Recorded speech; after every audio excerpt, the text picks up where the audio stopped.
नमस्कार। सशक्त और सुदृढ़ हो सके कृषि के हालात, इस कार्यक्रम में हम करेंगे सिर्फ किसान की बात। आप देख रहे हैं पूसा समाचार। मैं डॉक्टर कपिला शेखावत, वरिष्ठ वैज्ञानिक सस्य विज्ञान, एवं मैं डॉक्टर ज्ञान मिश्रा, प्रधान वैज्ञानिक आनुवंशिकी। शुरू करते हैं आज का एक खास अंक, जिसमें हम दर्शकों को पूसा कृषि विज्ञान मेला 2021 की झलक दिखाएंगे।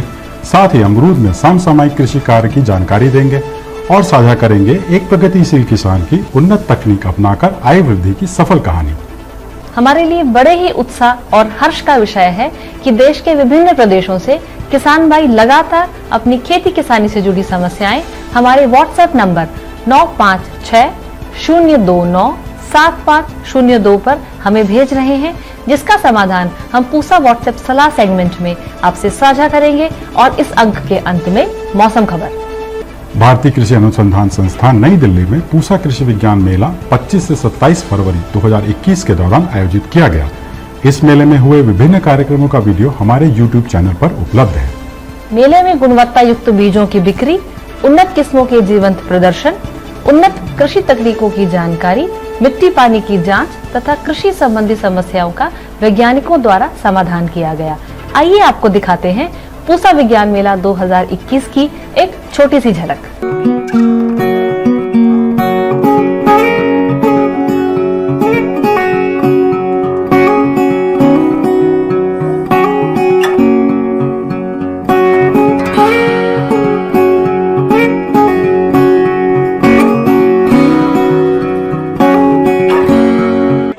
काफी फायदा हुआ सर। गुलाब में लगभग 50 रुपए किलो तक हमें फायदा हुआ है सर इसका, क्योंकि जो लाल गुलाब है या देसी गुलाब है वो दीपावली के सीजन में हम बेचते हैं। और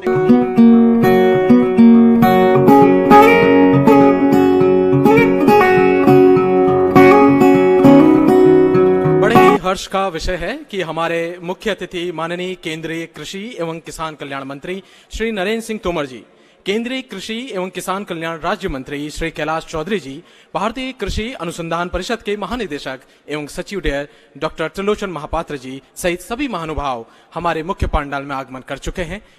यह मेला कृषि कुंभ जैसे है, जो कि साल में एक बार लगता है। और इस कुंभ में जो पूसा संस्थान है वह मंदिर है और किसान इसके देवता हैं और वैज्ञानिक पुजारी हैं। पूसा के ये प्रसिद्ध मेला में आज एकत्रित हुए हैं।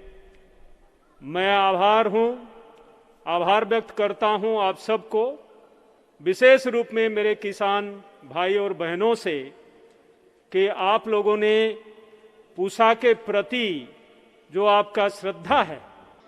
कोरोना जैसी महामारी और उसके बीच में किसानों के उत्पादन की वृद्धि इस बात को दर्शाती है कि निश्चित रूप से किसान अगर मेहनत करता है और साइंटिस्टों का अगर योगदान और किसानों की मेहनत मिल जाती है तो निश्चित रूप से किसान के उत्पादन में वृद्धि होती है।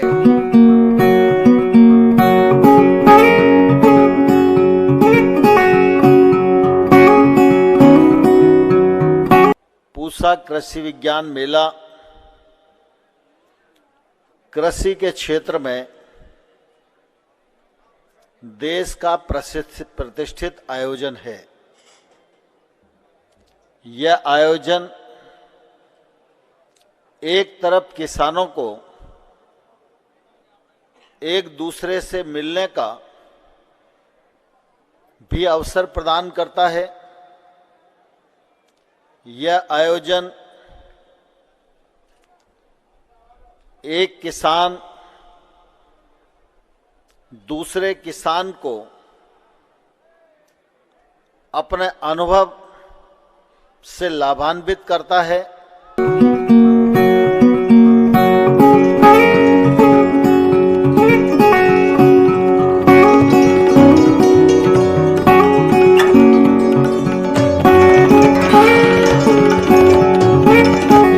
तो बीच में हवाई जहाज से दवाई छिड़की गई। जी ही अच्छी खेती करते थे। हमारा गांव ही जो है पूरे जिले में बहुत नाम था गांव का कृषि में। बाकी वो है, मेरे को ये स्टेज मिली हुई है, इससे बड़ा मेरे लिए कोई गौरव की बात नहीं हो सकती।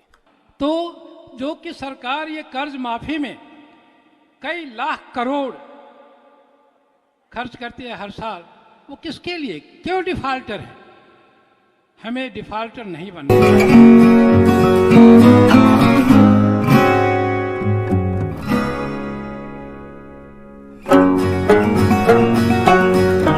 फलों में अमरूद एक ऐसा फल है जिसमें उत्तम स्वाद के साथ ही साथ विभिन्न खनिज और विटामिन जैसे कि potassium, sodium, vitamin A, vitamin C इत्यादि प्रचुर मात्रा में पाए जाते हैं।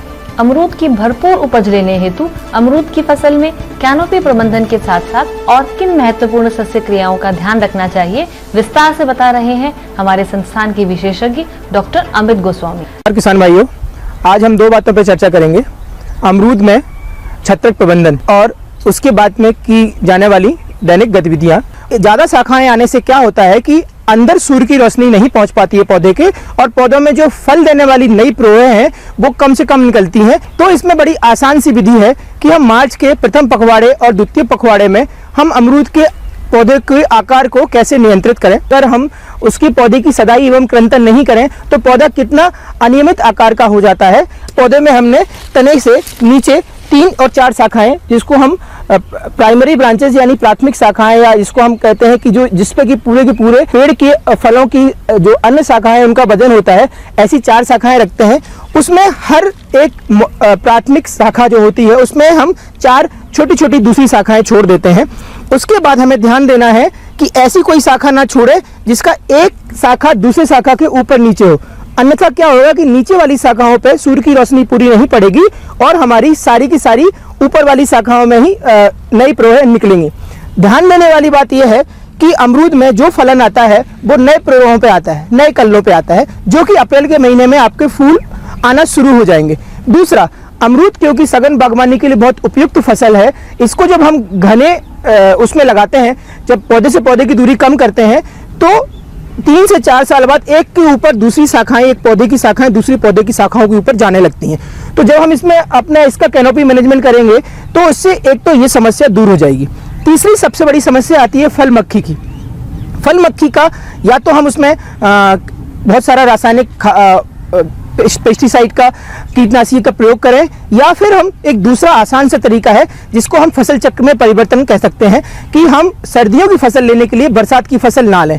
इसमें हमें जो नए प्रोह निकलते हैं अप्रैल के महीने में जब अमरूद फूलने लगे, तो उसमें नीचे से सिर्फ 2 पत्ती छोड़ के, यानी एक जोड़ा पत्ती छोड़ के ऊपर से सारे नए प्रोहों को काट देना है। उससे क्या होगा कि जो बरसात की फसल है वो बरसात की फसल ना आके फिर उन्हीं कल्लों में दोबारा से फूल आएंगे जुलाई के महीनों में, जो कि हमें सर्दियों की गुणवत्ता युक्त फसल देंगे। तो हम इसी तरीके से एक प्रकार से जैविक अमरूद, जिसको हम लोग ऑर्गेनिक गुआवा कह सकते हैं, वो भी प्राप्त कर सकते हैं। इसके साथ साथ आप ध्यान दें कि मैंने तने के नीचे बोर्डेक्स पेस्ट लगा रखा है। इस बोर्डेक्स पेस्ट का बहुत ज़्यादा उपयोग अमरूद की फसल में बाकी सारे अन्य फल फसलों में किया जाता है। आप देखेंगे सारी शाखाओं के किनारे पे हमने बोर्डेक्स पेस्ट लगा रखा है। इसकी बनाने की विधि बहुत आसान है। आपको सिर्फ 2 चीजों की जरूरत है, एक तो बिना बुझा हुआ चूना और नीला थोथा, जिसको हम कॉपर सल्फेट भी कहते हैं।